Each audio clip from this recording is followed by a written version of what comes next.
Good evening. So it is where I live. Well, I don't know if it's good evening. It is evening. It's a fine evening. It's okay. As I mentioned in my description, it's a perfect weather day. It's a weekend. Normally I would be out hiking.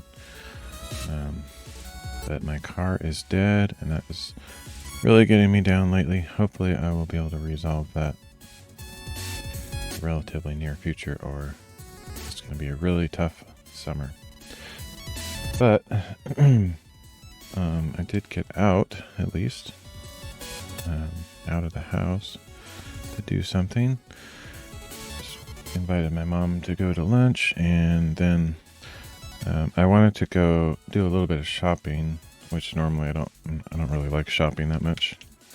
But there's a few things I've been wanting to get related to my hobbies, and knowing that Mom would probably enjoy that kind of shopping as well. So yeah, we just went out and did that. It's nice to get out of the house.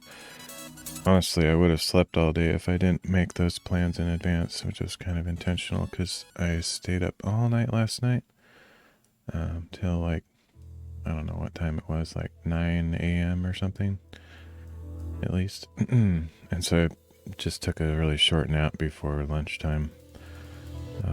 So I'm pretty tired at this point. Probably wouldn't have.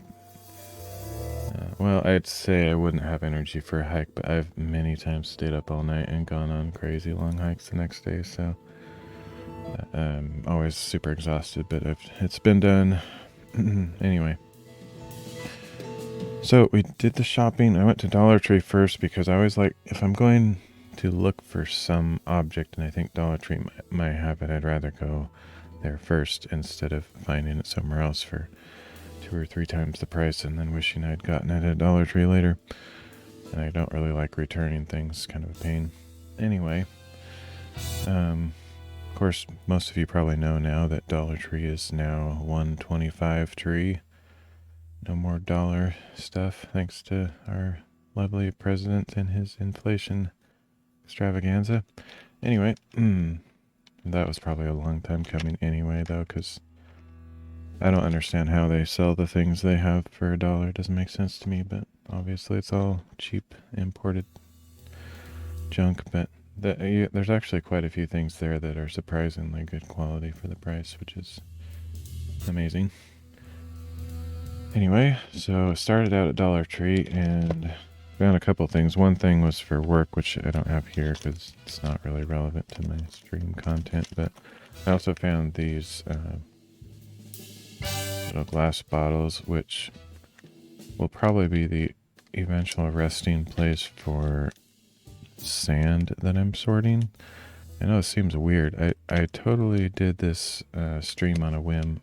After that beach trip, I came back with some sand, and I had the microscopes for other reasons, and I thought, oh, look at this under the microscope. And now it's becoming kind of a hobby that I'm wanting to continue. It might end up being a regular stream series as well, just when I'm too low energy or not feeling like working on more, what's the word? More ambitious projects, I guess. Like bookbinding or piano learning or whatever else. So it's kind of like a fallback, kind of like video games for most people. It's just something kind of mindless and entertaining, relaxing. Anyway, so here's my current sorting system. I actually made this little box by hand. Spent way too much time preparing it. It made me stream a lot later that first time I used it because I probably spent over an hour making this stupid little box.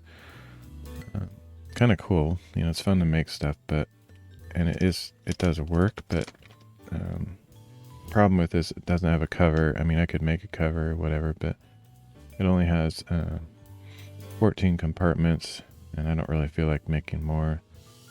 Plus, there's no real security of keeping the different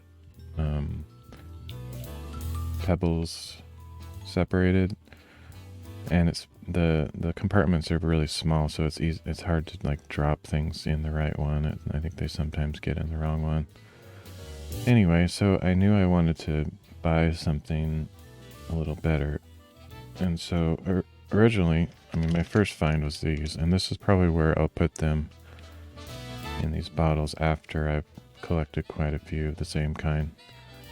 And it'll look kind of cool to have a bottle with just the crystal clear sand particles, for example, and all the different colors and whatnot. So that's kind of their eventual resting place once I've collected more of them. But the and that's, I found these at Dollar Tree, so they're only $1.25 for 5 of them. Not sure how much that makes each one. I guess 25 cents. Yeah, so 25 cents per bottle. I think that's pretty reasonable. And since I knew I wanted to have a fair number of colors, I bought 4 of them, so I have 20 different colors. I might eventually want more than that.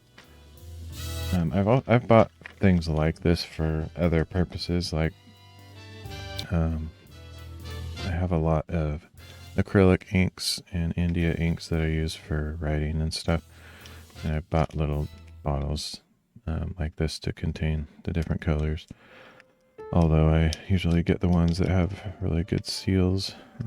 These ones aren't necessarily super good seals on the lids, they're just, you know, cheapy things, which will work for the sand.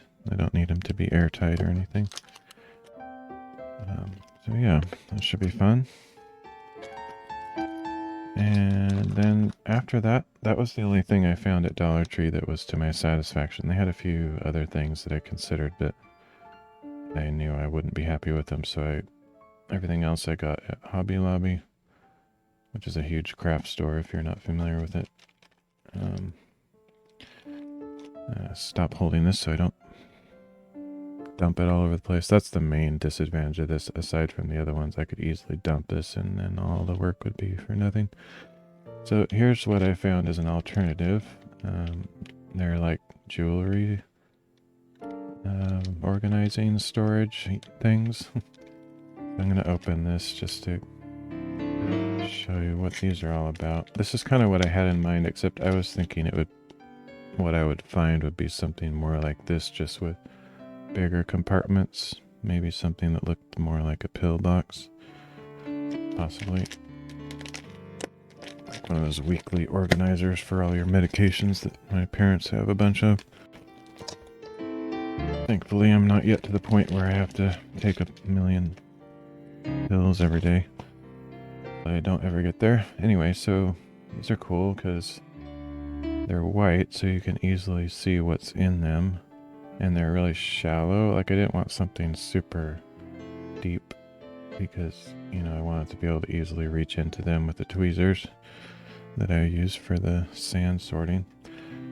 And the other cool thing is that there's one open pie. Like, this looks like a pie or a pizza. One of them is open and the rest are covered, so you can rotate that open one around until it's over the slot that you want to put stuff in, which could slow me down when I'm sorting, but I don't think it's that big of a deal. I'm thinking what I would do is, and maybe you can take this off, I'm not sure. If not, it really doesn't matter. I'd almost rather it not come off. But what I can do is I can just work on one color at a time. So go through my entire dish over here, looking for all the crystal clear ones. So open the crystal clear one and just, you know, put all those in there. And then once I'm done with working on that color, you just move it to the next one and so on. And then it has this spot here that's not actually a container. It's just a space to make it so all the rest are covered. Anyway, pretty ingenious little basic product. And I think it'll work really great for my sorting. There's 12 slots per container, and it came with 3.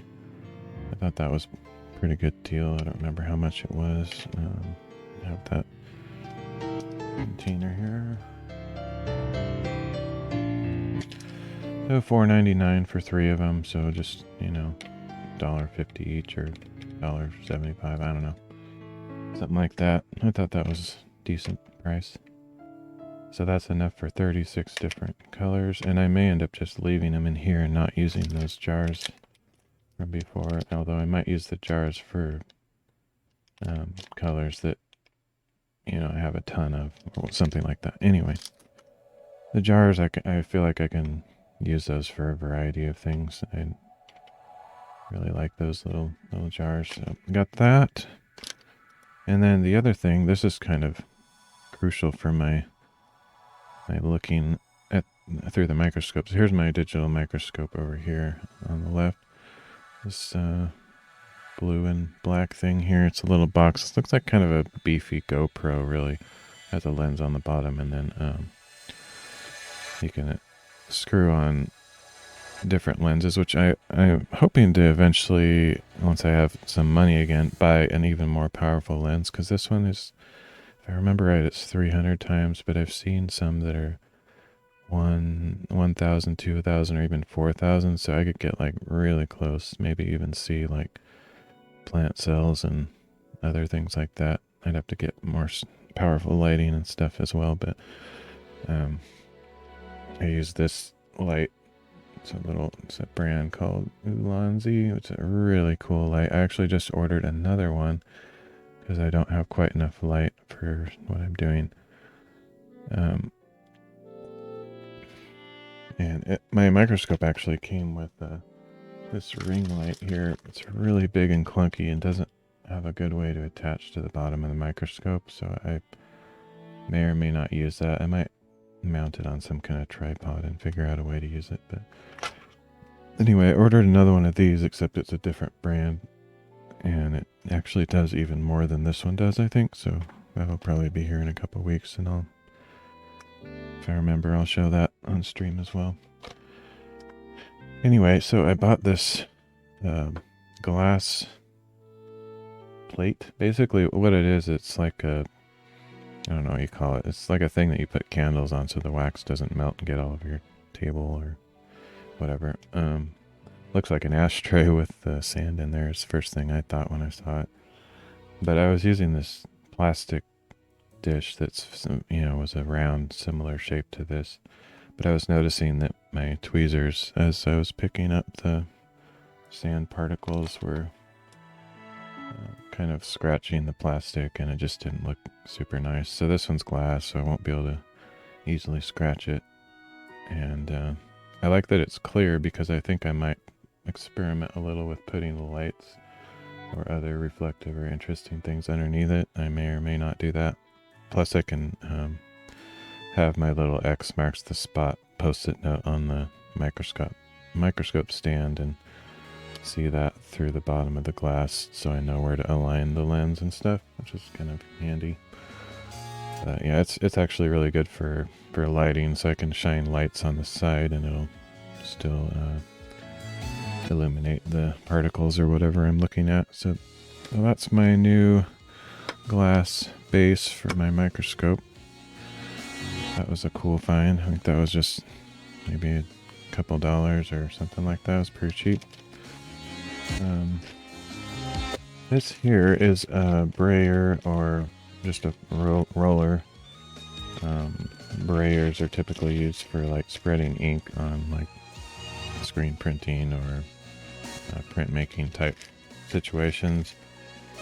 But this, when they're soft like this one's like a little bit squishy. You can see it squish in there.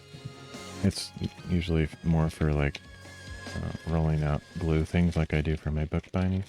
And I already have one, but I'm not super happy with it. First of all, it's kind of old and it still works fine. But I thought it was time to try a new one. So here's my old one. It's not very wide, so I have to do more rolling. This one I can just do in a couple passes for the same thing. Plus, this one has a really bad mounting mechanism. I think it's almost like a factory defect, or just not engineered very well. It just has like a couple screws screwing into the plastic on either side, and the roller isn't quite the right width for the inside of this bar here, so it's possible for the sides to actually pop out of the roller, and then it just has all sorts of problems. So never really been super happy with that one. I think it was a Speedball brand or something. This one's just, generic. Well, I don't know if it's generic. It looks like a generic brand to me. But it looks like the design, as far as I can tell, it looks like there's a rod, metal rod going all the way through. If that's the case, I should be able to apply a fair amount of pressure to it without having it fall apart. So hopefully it'll last. If not, then I'll reassess what I think about it at that point. I do have to push kind of hard when I'm flattening glued pages together. So this was $6.99, which sounds kind of a little bit expensive, but it's not bad for what this is. These can be, you know, fairly expensive. Kind of a specialized tool. It rolls really smoothly, and as long as it doesn't break or fall apart, and even if that happens, I'll probably just try to fix it or something, but it should work fine. So here's comparing the two. I actually thought a little bit about the shape of these brackets, because it's good to have it rounded, because if you push too hard, it's possible that you can actually dig in with these corners here into your paper or whatever you're working on. Which I've had that happen before. Like if you push it not quite straight on the paper, one side might dig into whatever you're rolling. And this one's like just a wider surface area. Very similar in design though. They probably copied a speedball design. Even the handle looks almost the same. And often what happens, it's probably not very honest, but some Chinese factory, whoever makes the speedball one, just like, oh, we need more money. So some other company contacts them and says, will you make that same product that you made for speedball for us too? And we'll give it a different brand name. I think, you know, everybody knows that kind of stuff happens all the time. That's life. Alright, so the next thing I found was some more eyedroppers, which this doesn't really relate to anything I'm doing presently on my stream, but I use these quite a bit, and I only have like a couple of them currently, and they were relatively cheap. It's like $4 for 1, 2, 3, 4, 5, 6 of them, which is a pretty good deal for these. They're glass. I don't like the plastic ones because I use them for acrylic inks and India inks and other things like that typically, and I can possibly use them for my glues and other stuff. And if they're made out of plastic, then whatever fluid I'm using with them will stain the plastic and it builds up over time, whereas with the glass ones, you can wash them out pretty thoroughly, like with alcohol or some other solvent. It's not going to damage the glass, and you can use them for forever, basically. So there's those. I'm not going to use them probably for a while, but it's just good to have a few extras. I usually order those online, so it's nice to see them in a local store. Those are my tweezers. I already had those. I didn't buy those today. This is just some couple circle mirrors, just $2.99, so $1.50 each. The reason I got these, I actually use these for a couple different things. One thing is for soldering. Like, if I just need a insulating surface to put a soldering iron or a glue gun or something on, this is great for that. The drops of glue or hot stuff don't damage the glass and don't damage your table. You can easily scrape them off with the razor blade. So it's really handy for that kind of thing. And then, but the main reason I got them is for putting underneath my microscope platform. I thought it might look kind of interesting to have the whatever I'm looking at reflected underneath, possibly. I may or may not like how it looks, but I thought that would be a fun experiment. So I found ones that are about the same size as my glass tray there, and we'll see what that looks like next time I do a sand sorting stream. And this stuff here is a pretty well-known glue. It's kind of a general purpose crafting glue. I've seen it many times. I've just never tried it and never really thought about it much, but I've been struggling a little bit recently with finding a glue that works for my magnets inside my magnetic flap books that I do bookbinding on, which I've shown in previous videos. I don't have one here handy. I'd have to dig it out. But basically I have these paper, compressed paper boards, like mat boards, that I cut little circles or squares out of and embed these flat disc magnets in so that the cover will have a flap that closes on the outside of my book. And I've been struggling finding a glue that will stick to the metal and the paper and not have undesirable effects, basically. Like hot glue, I tried it first because it was easy and fast, and it actually worked great, and it would be the ultimate solution, except that I learned later that if you apply too much heat to a magnet, it can weaken the magnetic polarity or just strength of the magnet. So after I learned that, I'm like, no, I better not do that anymore. It's just really unfortunate because the hot glue is just perfect. Dries instantly and you can just keep on doing stuff. But after that, I tried epoxy glue, which works. It's totally fine, but it takes a long time to dry, it's no big deal. I don't mind that. The main thing I don't like about epoxy is that you have to mix the two equal parts, the resin and the hardener or whatever they are. And that's a real pain because you have to mix up just the amount that you need. Otherwise you're wasting a bunch because it dries, within a few minutes. You can't save the leftovers. And it's just messy. It's I don't know. There's a lot of things I don't like about epoxy.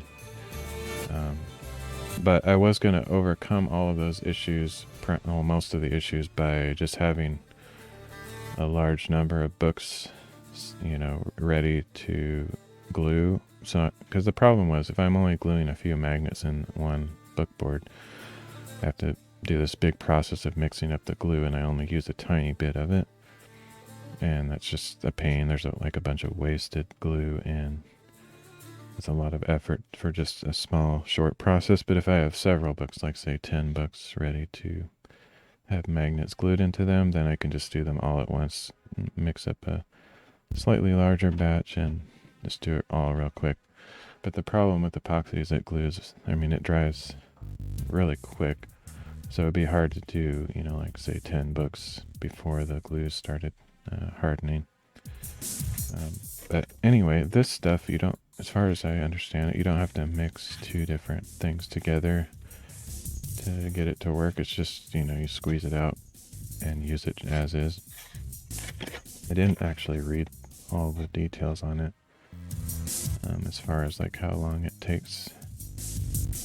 Looks like it says allow 24 hours for curing, depending on materials and temperature. Maximum strength may not be reached for 48 to 72 hours. So yeah, that's fine for me. Like it would be great if it dried instantly like hot glue. That would be the ultimate ideal, but I don't mind like doing say 10 covers and having them sit there for a few days while I work on something else, because as you've seen if you've watched any of my bookbinding videos, I tend to do assembly line processes where I'll do a bunch of books at the same time on one step, and then let them sit and dry or whatever, and then work on another step with another batch. So it doesn't matter if it takes a long time to dry the glue. I'm more concerned about other issues. And the other good thing about this stuff is that it sticks to fabric, metal, wood, ceramic. So it sticks to non-porous things, and I'm assuming it probably sticks fine to paper as well. And so that should, in theory, have the metal of the magnet should stick to the paper using this stuff. Because some glue, like my PVA, for example, that I use for most of my bookbinding, it sticks to paper really great, but I don't believe it has any extraordinary ability to stick to non-porous things. I haven't actually verified that, but the only thing that I'll be concerned about with this glue is if it stains or like, I don't know if it's acid free, that kind of stuff, but like if it leaches through the boards that I glue the magnets to before it dries or something, that could be some kind of problem, but I don't think that's really an issue. It should be fine, because once it's totally dry, I don't think it's gonna leach through anything or soak through or stain anything, so it should be good. Yeah, what's it called? It's E6000. I guess that's the brand name. I don't know. That sounds more like a product number, and should be seeing a actual brand name, but that must be the brand name. But anyway, yeah, I'm sure you've probably seen this in stores. I have too. I've just never tried it. So I'll give it an honest try in my books, and if it works, then I'll probably use that going forward. It's relatively inexpensive, just $6 for this large tube that would last a very long time. They have bigger tubes as well, but the way I see it on things like this, it's better to get a smaller one, because once you open the cap, you're exposing the insides, and you know, it's going to have a limited life on it, opening and closing it a million times. Kind of like super glue. It's like you open it and then you try to close it, but it might dry out, and so it's better to get smaller things. It does say warnings about vapors, so I'll have to have good ventilation while I'm using it. I'm assuming once it's dry, it probably doesn't have any major issues. That's usually the case with most glues, including epoxy. So anyway, that I spent way too much time talking about that, but there's all the details of that. So finally, the last thing that I found, which I wasn't even really looking for, was this, it's called the Track Cam Face Tracking 360 Infinite Rotation. Gentech is the brand name. Now basically what this is a mount for a phone. You can see like a phone attached to it here, and it has this motorized base that allows the phone to rotate in any direction. But not only that, you can also tilt it up and down a little bit. But it has some kind of app, I believe, that you install on your phone, and the app is Bluetooth connected to the base, and it basically probably uses some kind of algorithm to track movement based on your camera in the phone, and it will actually send a signal to the base to rotate to track that object. So basically what this is a motion tracker, face tracker kind of thing. And I didn't really think about it until now, but you probably have to use a special app for it, which may present a problem. But basically the reason I got this is because I've done a lot of IRL streaming in the past, and sometimes it's annoying to try to put your camera down and point it at yourself or at something that's moving without getting up and adjusting the camera all the time. So I've always thought it would be fun to have a object tracking device like this, and I've looked into them in the past, but most of them are around, $100 or a lot more than that, depending on how good they are. And I feel like the technology hasn't really evolved to the point of being like bulletproof as far as like always working and stuff. So even the most reputable ones, you'll read reviews of people saying that it doesn't really work that well, or it's kind of jerky motion or something. Now the thing that's crazy about this one though is it was only $11, $10.99. It's like, what in the world? So I mean, I didn't take the time to look it up on online reviews. I'm sure the price reflects its quality. It might even be a failed product. Like, we tried it out and got so many bad reviews that we had to lower the price or something like that. But so I have very low expectations of this thing, but it is something that I've wanted for quite a while, a couple of years. And so I figured for $11, you can't really, lose that much if it doesn't work. The other thing you can use it for is just if you're doing like podcasts or vlogging, you can have it on a selfie stick or just sitting on your desk, and you can kind of just lean side to side and it'll follow your face and stuff. That's probably the more common thing. But so one example of streaming content that I've done in the past where this would come in handy is I've done soccer juggling streams, so soccer ball juggling, just kicking it up on your feet and knees and whatever. That's one of my hobbies. I haven't done it in a long time, but I thought it would be fun to have one of these because I could zoom in a little bit closer instead of showing the entire scene, and you could see me actually doing the movements and stuff, and this would hopefully follow me as I'm like walking around with the ball and stuff. So that's probably one of the first things I'll try with it, is to see if it can actually follow me as I'm juggling the soccer ball. But like I said, there's other times, like if I'm on the top of a mountain hiking or something like that, and I'm like sitting away from the camera, it would be kind of nice if I could walk around a little bit and have it follow me. That'd be pretty awesome. Be like having a camera person that you don't have to pay, don't have to come with you, kind of a thing. So I think I will actually unbox this on stream, and then that'll be the end. I don't know if I'll be able to test it on stream because I don't have good lighting and a good setup for that at this point. But I might do a couple tests off stream and just see how it goes, and if it works I'll report back and say, hey, it's worth way more than $12 or $11, and or it might be a complete failure, and if it doesn't work at all, I'll probably just return it. I don't like returning things, but if something doesn't work at all, it's probably worth getting my money back. This is my old okay, I haven't used this old knife in a long time, and I'm used to my new one now, and couldn't remember how it works. Okay. Let's just look at it. I'm probably not going to use it right now. I just want to see the build quality, and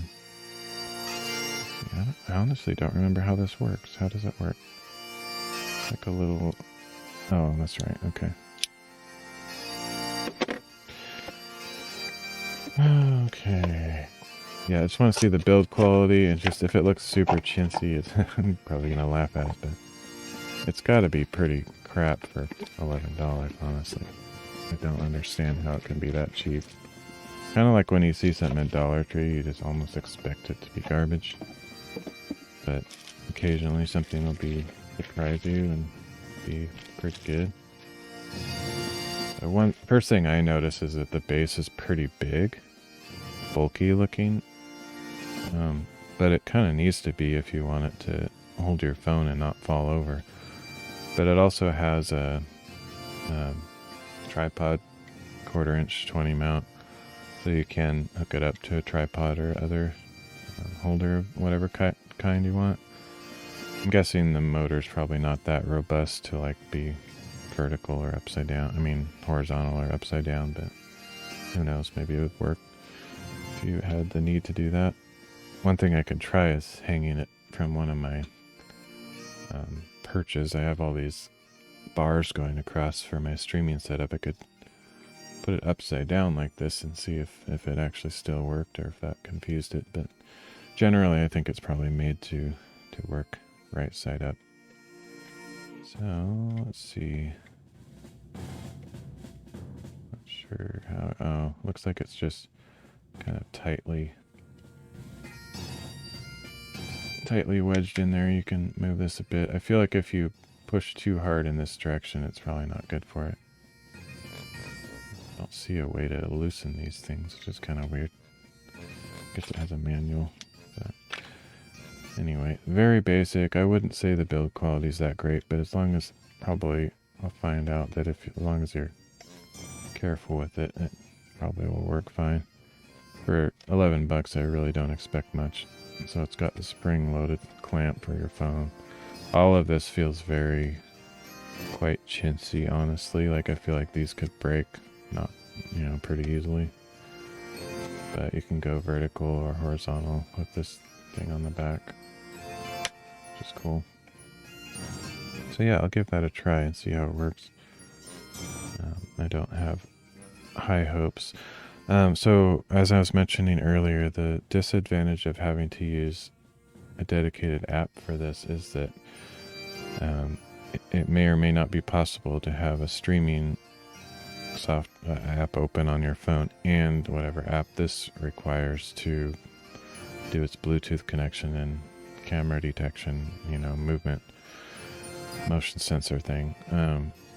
It may not be possible to have that app open and whatever live streaming app open at the same time. It's probably possible to record a video while you're using that app. It might even have a record button in the dedicated app or something like that.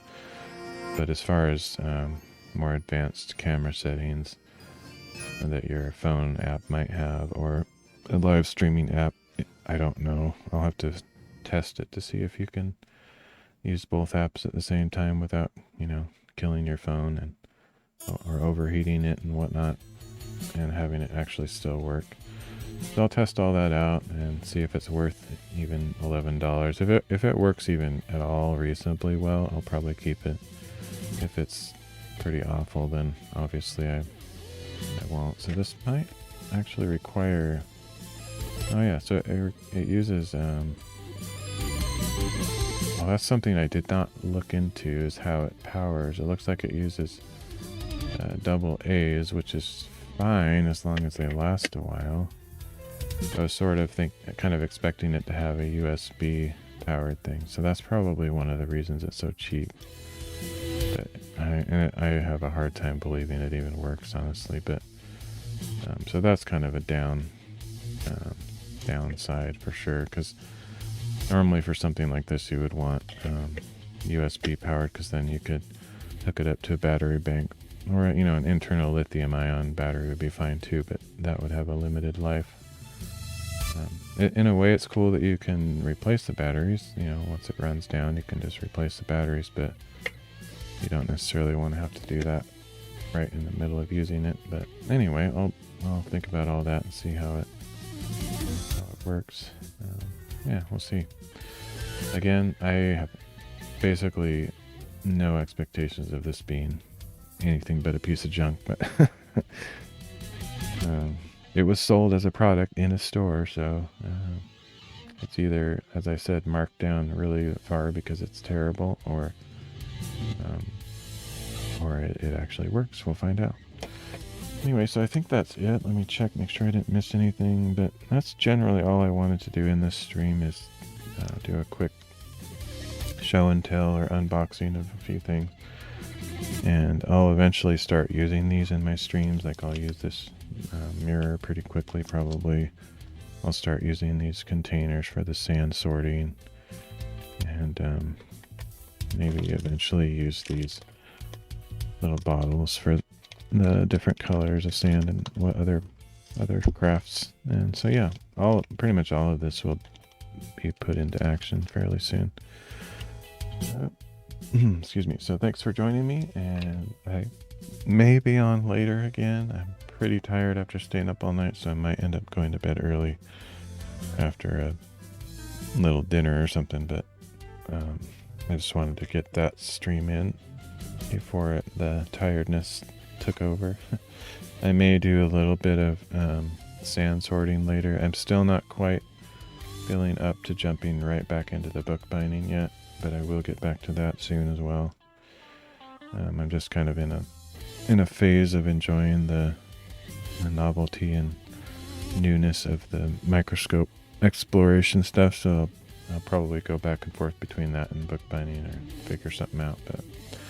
And as I said, if I can get a new car or get outside, I might end up doing some more IRL streams in the near future, but I haven't decided about that yet, because I took a long time off doing IRL streams. But it's fun. It can be fun, but at the same time, if nobody's there, it's like, why am I doing this? Or if the signal's really bad, then it doesn't feel worth it. But anyway, that's it for now, and I will catch y'all next time. Thanks for joining me.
on the shore.